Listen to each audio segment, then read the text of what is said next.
Hi, I'm Kylie Harwell Sturgill from Attend, and I'm here with Meshach And Aiden. and Aiden, and we're here to talk about their new film, which is actually going to be premiering at the Gateway Film Center this coming Monday. So this is a feature film, right, guys? Yeah, this is an hour and a half.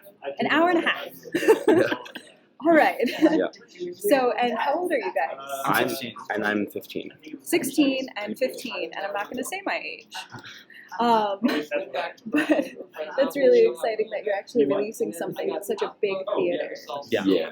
And so today, to talk about this new film that they're releasing, we're here at Tabletop Game Cafe to grab some coffee, play some games, and I think Aiden's picked a classic from what I can see. Looks like we're going to play good old-fashioned Uno today. Tell me a little bit about this film, and also remind me how to play Uno. Okay. So Uno, you have, if it's yellow 5, so you either have to put down a yellow or a 5, and if you don't have that, you have to keep drawing until you find that. Gotcha. There are wild cards. Cool. So you start off. All right, I'll start. Okay, and then tell me a little bit about your film. Well, it's a feature film. Okay. That we wrote in 2013. Yeah. And then we started shooting in 2014. Okay. And then we've been editing for the last 2 years. And that doesn't sound very long ago to some of us, but how old were you when this happened? I was 13 when I started writing it, and 14 shooting it. I was 12, I think. 12 and 13. Yeah. What were you doing when you were 12? I was not writing a movie, so that's awesome. And did you write the script yourselves too? Yeah, so I wrote kind of an original story, like a novel. Okay. And then from there, I wrote the screenplay. So, and I think the screenplay was very collaborative, in a sense that we all sort of, well, I wrote the base of it, and then other people would contribute to it, and it was sort of an evolving process, even while we were shooting. Yes. Wow. It was okay. It was a lot, like we really didn't know what we were doing at the time, because it was the first really big film that we really made. But everyone, didn't hold back from, like saying their ideas, and I think it really helped make it better. Yeah, so you sort of worked, it sounds like you wrote the novel, but then everyone sort of came together to make it happen. Oh yeah, absolutely. Oh, that's I mean, cool. I kind of presented the script. Aiden was sort of the first choice to play the main character. Yeah. Aw, that's awesome. And so he sort of read through the script and he was like, "It's great." Pretty good. And then we went through a number of different people, to just sort of go through the script and see, well, Yeah. does this work? Does that work? And we made a lot of changes even while we were shooting. And yeah, so it was a very collaborative process and very different from the original novel. Yeah. And Like- how big is the cast? It's like 15. 15 people? Yeah, Yeah. about 15 people. And is everybody like under 18? No, so all of the people who were playing kids in the film Is it my turn again? Oh, no, it's my turn. Okay. were kids. Uh-huh. But then there were a lot of adults in the film as well who Okay. Make it blue. played adults. So Okay. so we worked with parents and just people in the community that were interested. Yeah. That's cool.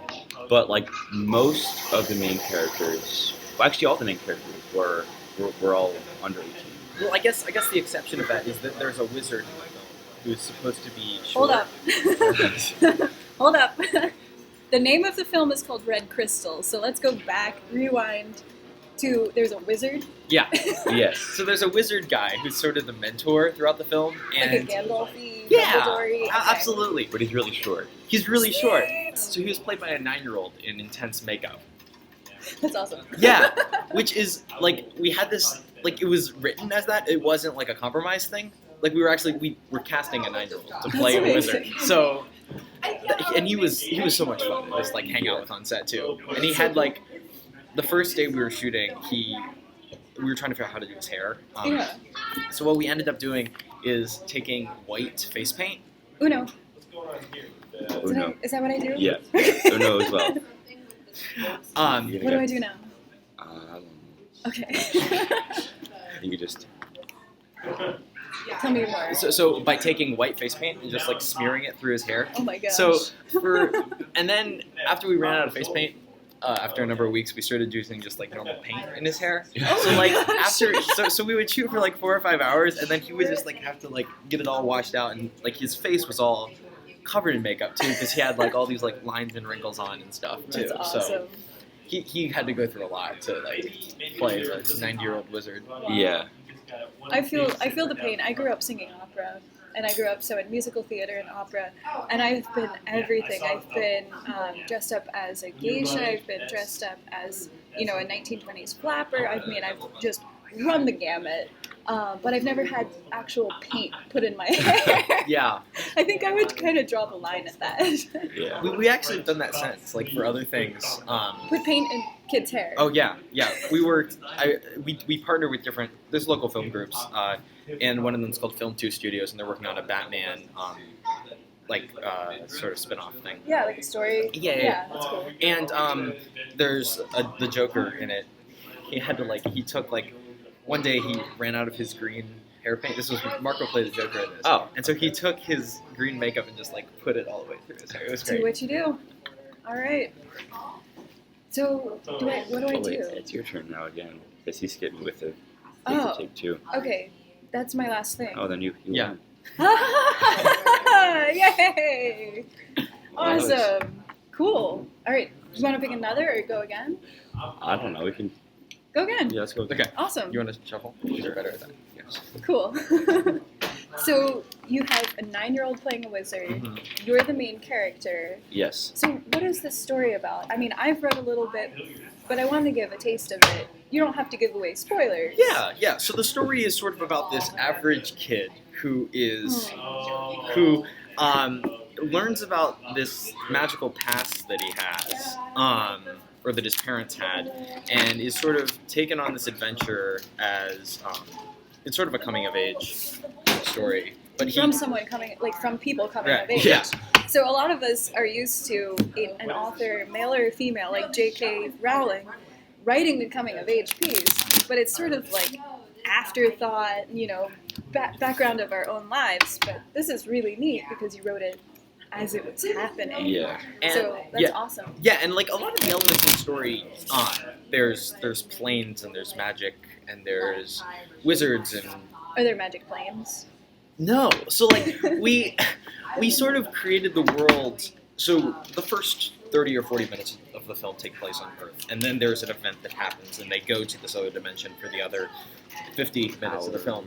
Awesome. And in the other dimension, we sort of had to make up a lot of the stuff that would happen. And the script, there were definitely points in the story where it didn't all exactly make sense. No. And so there was sometimes it was, oh, we got to kind of think through this and how is this going to work? Which has sort of been true with all of our work, is that, oh, there's a little piece here that just doesn't exactly click. Yeah. And a lot of times we came up with ideas on set when we were trying to film, that same shot. So again, with people, voicing their opinions on what we should do and what we should change. And, That's cool. And sometimes that didn't work because the story was part of, or it is part of, a much bigger, it's a 7-piece sort of epic that I wrote. So, and it's all finished. Well, it's all conceptualized. It's not all completely written. But so there were pieces where it was like I want to change. Aiden especially would kind of give input about how we should change something, and then it would be like, no, we can't change that because then that would not make sense in part 7 or whatever. So it's difficult. It's a puzzle. It's a work of putting puzzle pieces in little gears to turn each other later down the line. Yeah. And there's a lot of that actually set in the film, and we actually have since probably will not end up making the other 6 parts into feature films, but there are pieces that we definitely placed in.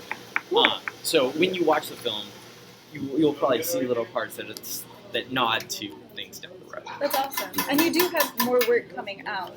Oh yeah. Yeah. So tell us what else is coming out next week. Next week, so January 6th, we begin on our YouTube channel, Cousin Crew. We start our web series, Doctor Who Genesis. Yes. So, okay, I didn't know this. This is an Easter egg for me too. I'm a huge Doctor Who fan, so I'm tagging Doctor Who in this online. So we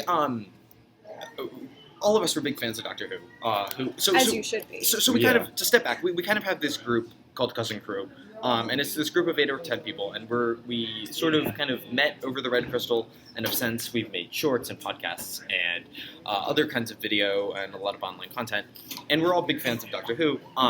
And so I built a TARDIS in our studio one time. As you do. Yeah, with no real intention except to like surprise some people. But as you do. It ended up taking like 4 months to build it. I didn't know that. Because we had to like build all the doors and I started with the console and then I built doors. And is it bigger on the inside? Like, I mean, yeah. How is it? It was cool, and it looks like it came out of maybe a '60s Doctor Who TARDIS. That's awesome. So we spent a couple $100 building that, and then it was like, well, we should probably do something with this. And so we decided to shoot a fan series last summer. Oh my gosh. And so it's a 6 to 8 part series. We're still figuring out final episodes. I'm gonna link this. So look in the bottom of this post when you're watching this, and I'll link this for you. So it's a 6 to 8 part series. Each episode's about 20 minutes long, and it follows the Doctor and his companion. And it sort of takes place in a. If you're a Doctor Who fan, it takes place after Matt Smith, and instead of becoming Peter Capaldi, he becomes this other actor, Marco Montoto. Is this a young person? It is, yeah. So he's like 14, and he's that's so cool. He's so brilliant as the Doctor, and he has this great British accent. And and the show is also sort of more American centralized because we didn't want to fake Britain. But yeah, so our first episode is coming out on January 6th, and there actually might be a sort of a prologue thing coming out this week. This is so cool. Yeah. And tell me about what school do you guys go to? Where are you homeschooled? What's the deal? How do you get all this time, basically? I do online school. And also, is it my turn? Yes. I do online school. I go to Buckeye Online School for Success. Cool. Also known as BOSS. BOSS. I like it. Yeah. And then, I mean, over the summer, last summer when they were shooting Doctor Who, I did travel baseball. Okay. And I wasn't really a huge part of it. I am a news reporter in the very first episode, and that's the only time I'm really in it. Yeah, but I'm homeschooled. Okay, cool. So right now I'm taking classes at Columbus State as well. But yeah, so I think most of the time to do this, I have to make the time. But yeah, it's definitely a passion, and it's something that is, although a lot of it is like figuring out logistics and a lot of work sort of oriented stuff, it is also a lot of fun to do. It is. That's awesome. Even just like on Red Crystal, it was, I'd show up, get there at like, 10 or 11, and we'd, get done around 4. And that was like we did that for like 2 weeks, like 4 days in a week we would do that, because we really needed to get all that done before school started, because that was all in the summer. So it was really fun, and it was kind of hard sometimes, because you'd be filming for 4 hours, especially when you're the main character in almost every shot. So, but it was still pretty. It's exhausting to be in front of a camera scripted. Like, this isn't anything, because this is hanging out, having a conversation, having awesome coffee at Tabletop Game Cafe. But being scripted and being in front of a camera, from experience, I can say, like, that is extremely tiring. You hit the floor after a day like that. Though it also was kind of like hanging out, because I knew everyone there pretty well, and it was just kind of like, oh, we gotta read this. You can go, swing on the swing set a little later. Just like. That's cool. We actually have a behind the scenes that'll come out on the YouTube channel after the film premieres, and there's a lot of footage in there of them just hanging out, because I mean that's a lot of it. Although it was, and I didn't hang out as much because I was coordinating the whole thing, but it was very much it had to be fun to be able to translate the camaraderie between the actors onto the screen. It sounds too like I can imagine that when you watch it, you kind of just see your summer experience. You don't just see what's on screen, but you guys have something probably deeper. Like, oh, so and so did something funny after that. You know what I mean? Those inside jokes. Oh yeah, absolutely. There's so many. Or so and so cut his hair, and then we had to come shoot another scene. Like Marco, the second, like he's like my character's friend in the movie. He had to cut his hair, So he had like pretty long hair, and then he's one shot, he has long hair down here. The next shot, it's up to here. What are you gonna do? What are you gonna do? It's kind of fun, just like looking Is it my back. turn again? I think it's my turn. Is it my Okay. turn? All right. It's fun, just like looking back and thinking, oh yeah, he cut his hair. Totally. Sounds about right. That's The fun. adults usually end up Well, liking that. what else are you guys hoping to work on, and what are you thinking about for like the future? I mean, I know that's a long way away. And speaking from experience, I changed my mind so many times. I went to college originally as an opera singer, and now, I interview young artists and stuff. So you're going to change, but what's a direction that you want to head into? Well, I mean, we have this kind of film group, or at least this is my direction. I don't know. Oh, we have this group of people, and my hope is to continue to make online video content. Cool. For as long as that's a feasible occupation. We're right now getting ready to shoot a feature film this spring, another one, and then another, I think probably some other stuff this summer. So it's always sort of, it's sort of a hope that this can just continue to happen. Yeah. And I've talked to other people. Marco Matoto, we keep mentioning him. He's the president of the company. So I'm CEO and he's president, and then Aiden's vice president. So it's but- always fun to make those. Yeah. And he's great. He played the Doctor, and he's very involved in everything that we do. And then we were talking a couple weeks ago, and he was like, "Yeah, I mean, if we can continue to do this for 10, 11 years, it would be really fun because we're friends and we hang out and we produce this sort of stuff. And it's just I don't know. I have a lot of fun doing it. And it is really I mean, fun. it is stressful too. It can be stressful. Sometimes we have to shoot something like really quickly. Yes, or we have to shoot it again 2 years later.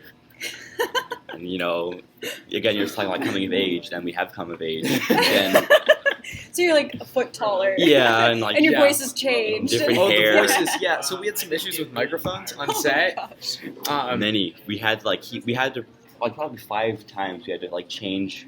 We had to like keep ordering in new parts for like this one adapter would never like work. Yeah, for the more way than that a the week. camera was like set up, you had to plug it in, and the microphone had like a fourth of an inch, and then it had like a quarter inch that it had to go into. So we kept buying these adapters, and the way that they worked, they would just snap off Oh my at some gosh. point. So we always would have a few spare, but if the microphone wasn't like twisted right, it would like have this little buzzing sound. Static, yeah. It's magic. Yeah. Except it was really annoying. And so there were these scenes where, like they're in like a tree or something, and I think it's like a pan shot, and the one is Aiden's on the ground, and then it pans up and Marco's sitting in a tree, and it's like completely static, and you can barely hear anything that's happening. And so we're like, well, we're gonna have to dub it, and so Marco came in to do his dubbing, and he couldn't do it. His voice had changed so dramatically. Oh my gosh. He was like trying to force himself because he had a voice for the character, but then he had to like go to his original voice and then go to that voice for a character, and it just didn't work. So Dubbing's hard in general too. Yeah. Oh, It's yeah. very difficult. Especially when you're trying to mimic yourself before your voice had changed. yeah, And then you have to like, hey guys.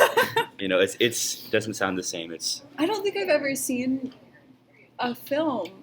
I mean, I don't think I've ever seen a film with this many young people involved to the point where you have to go back and redub things with voice changes. Yeah. I mean, people my age that I won't give, don't even think about that.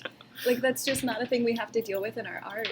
So that's really funny. it was actually really cool. Marco also plays another character, which you don't see his face. He's sort of this like this mentor figure, and he has some lines. And when he did him on set, he's sitting on like a floating pillow in front of a green screen. So Awesome. so in the movie, he's actually sort of floating in this like temple, and he did it. But when we went back to do the dubbing, he was like, my voice is a lot deeper. I should do those again. So like in the actual film, he redid the dubbing for those a lot deeper. So it actually worked out. And then there was a part in the script that didn't make sense. There was a line, something. There was like not a connection point. So he ended up like actually doing a different line That's cool. for one of them. So we were able to patch the issue. And then in terms of dubbing, the wizard guy, The he didn't- 9-year-old. the 9-year-old, he didn't do any of his own dialogue. So like he would do it on set, Uh-huh. and then I actually had to go back and I would dub every line that he would do. And so the Awesome. entire film, everything that he says, I had to, all of that was done too. I love it. I love it. It sounds like something I would hear of like from a David Lynch film or something. So, but you guys are a little too. Don't go looking at David Lynch yet. Wait a few years.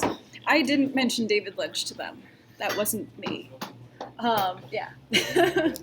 What else are you guys doing, like in school, or do you have? Is this your main thing that you do, or do you do sports or anything else? So this is I do baseball. I Right, play a lot of okay. baseball. That's probably my priority, and so it's like baseball's number one, and then obviously school's number one, then baseball, and then Yeah, school should and be then number one. the with cousin crew is the second priority, and we're still doing like we're trying to put out like have a schedule on YouTube, like putting out we have an animation on Monday or something like that, and then we haven't achieved podcasts. it, actually. We haven't achieved it, but we have a schedule, and we're trying, and we're gonna set up like a new studio in the basement, right? A new broadcast. We were actually just talking before this. So we do like a podcast, or we did a podcast. It didn't actually gain a whole lot of traction. It's difficult. It is. You have to build a community, and that's difficult at any age. Yeah. Yeah, so, but we're actually changing studios around because we have a garage that we shoot in, and then we shoot also in my parents' basement. And so we're moving the broadcast stuff down to the basement, which we were just talking about. And then hopefully we might actually start doing some live streaming. Yeah. Because we'll have more Wi-Fi access in there. Yeah. Cool. Who are some of your? Sorry for the noise. This is a popular place. Bear with us. Maybe I can dub this. Maybe you can dub this. So who are some of your influences? Either just authors or directors, baseball players, whomever. Lord of the Rings was a pretty big influence. Yeah. Oh, absolutely. Awesome. My dad bought the Lord of the Rings expansion pack. Yes. So there's 2 DVDs for each movie, Yep. which makes them 4 hours long. And then there's 2 DVDs behind the scenes. And I think we've seen at least I've seen like all of it. Many times. My family and my husband's family are similar nerds, so we have done similar things at different times too. So, and that brings me to another question. When you talk about Lord of the Rings, of course, I think of Howard Shore and the scoring and the music. So, what is the music like? So much of the music in the film is Holst the Planets. Awesome! All right, nerd alert. Sweet. Yeah, so we actually found some sources that had recordings of that by an orchestra that we're free to use. And so Cool. we It's Creative Commons. Don't flip out. yeah, so we have that. And then we also there's a lot of different sites where musicians will kind of create music and then put it up there, and then you can pay a small fine or a small fee and then get it. A small fine. Small fine. Hopefully no fines. No fines. Yes. So there's a few songs in the film that we got for that. So and the music was actually we kind of started incorporating it early on, and then but there were pieces that we were like we don't have anything for this part. So we ended up actually finding music fairly late in the process. Cool. Yeah. But I mean, the music did. It did. I was impressed with how well it matched like the scene and the mood of the story. I mean, we spent so much time editing. I think we spent 2 years editing the film, and so that was from just starting to cut it together. Well, actually, what we did, and this was a bad mistake, is that we edited it first in iMovie. Oh yeah. So we wanted a rough cut for the animation department to be able to do the explosions and planes. Explosions and planes. Yeah. What? And so we did that, and we actually had a little screening for the cast and crew, which was great. And a lot of it didn't make sense. There were pieces missing that we hadn't shot yet. Everything was still in front of the green screens. But that was not helpful at all when we actually edited it, because we spent like 2 months doing that, and then we thought we could just transfer that kind of information into Premiere Pro, where we would edit it. But we thought at least some of it, but we ended up just scrapping all of it. And it probably gave you at least a good template for what you were. It gave you like a rough draft almost. It did, yeah. And so we started editing it from scratch then. Yeah. But that's smart though. But actually, it did, because remember that when we did the pickups in the January afterwards. Pickups with what? Pickups for Red Crystal. I don't remember that. So we would We have a 3-year-old. great. It happens. So we in mid-January, I think it was Super Bowl weekend. We It's ringing some bells. we had to like, because I guess we had the rough cut. We knew there were pieces that we didn't have Sure. in the film, and we actually there was this princess character that we were really hoping to have. Yeah. So there's this Okay. princess character that we were really hoping to have in the film, and we didn't have an actress for her, and so it just ended up not being shot, and then we assumed it would get shot later, and so we had this time frame Did to you shoot have the it. 9-year-old do that too? I'm sorry. No. So we found this actress who was great, and she came in, and she was just supposed to do this one little scene at the end of the movie, and then but because we had her there, we decided to actually add a new scene. Cool. And so I wrote a scene that is about 30 minutes into the film, which is sort of If you guys got any questions, let me know. I don't know, it's like a foreshadowing. Hello. Sure. And we and when we wrote it, and then we shot it, and I think it's probably my favorite scene. It's the best scene of the movie. That's because awesome. it was one of the last things we shot, and so Sure. after having all the experience of shooting the rest of it, we went back and we shot. You knew this. what you were doing. Yeah. Yes. That's so cool. And the two people that were in the scene had worked together before. Like, and then both they had did done a plays. lot of acting. Awesome. Together, so that they had the chemistry between them was really good. It was I am so excited right now. I feel like I'm about to go sit and watch this right now. I can't tell you. This is Monday, right? Yeah, Monday. Go! This sounds honestly like something. I think when people hear, "Oh, some 14 and 15 and 12-year-olds made a movie," it's not. This is not what I was expecting. I mean, you have kids who have made company out of this and who have done something well enough that they're going to be at the Gateway. I've never had a movie at the Gateway. Have you? I mean, that's pretty impressive. So I think too, I want to encourage people who are not just in high school, who might be in college or might be older, might be my age, go see this, just honestly because it's probably a much different perspective than you will ever get to see in film. We're not going to see this probably even on the independent film channel. You're not going to see this other times at the Gateway. I know some friends who release movies there, but they're all my age. So this is a really interesting opportunity. So I just want to encourage other artists, take this up, support younger artists. So, sorry, that's just my old lady spiel. Yeah. Yeah, but I mean, I also probably want to say, it wasn't easy. Oh, it definitely was not easy at That's all. kind of awesome. That's good to hear, because if you have some young people who are like, "Oh, I totally knew what I was doing," that doesn't resonate with me. But when you say this was difficult, We messed up so many times. Awesome. The first, we shot over 3 memory cards.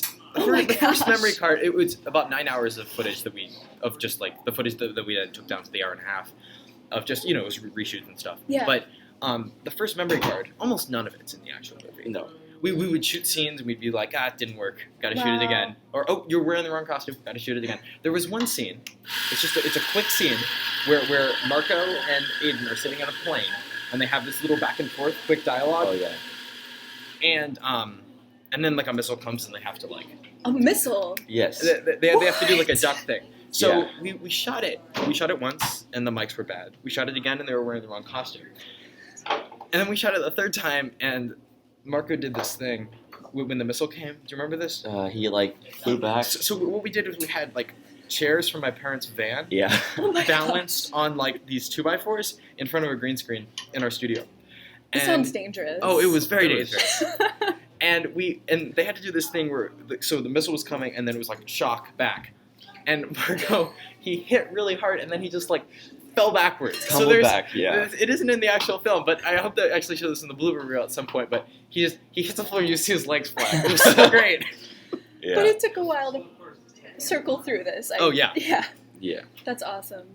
Honestly, I love hearing it from musicians, from filmmakers, from artists, when they talk about the things that they go through that are difficult, because it makes your film relatable, number one, and it also means that the good parts really shine, and it shows the work. So thank you for sharing. Not everybody will share that, just FYI, and it's so much better when people do. What other things? You're on the balcony. The balcony. Okay. For some reason, I couldn't say this one line, which is my dad and your dad were best friends.